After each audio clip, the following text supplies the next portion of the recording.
হঠাৎই আগুনের লেলিহান শিখা ছড়িয়ে পড়ে এক মসজিদের প্রবেশপথ জুড়ে। ভেতরে বসে চা খাচ্ছিলেন দুই ষাটোর্ধ্ব মুসল্লি। অল্পের জন্য প্রাণে রক্ষা পান তারা।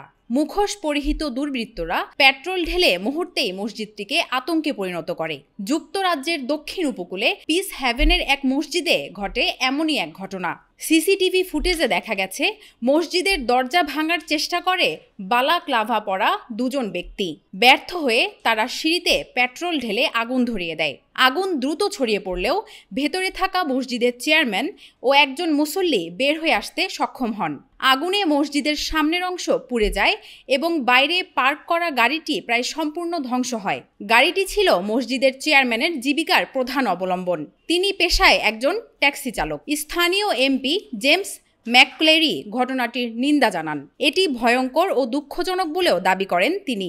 স্থানীয় মুসলিম সম্প্রদায়ের জন্য মসজিদটি অনেক গুরুত্বপূর্ণ। গত আগস্টেও একই মসজিদে হামলা হয়েছিল। ভবনে ডিম ছোড়া হয় এবং মুসল্লিদের উদ্দেশ্যে বর্ণবাদী গালাগাল করা হয়। এ কারণে স্থানীয় মুসলিম সম্প্রদায় রয়েছেন আতঙ্কের মধ্যে।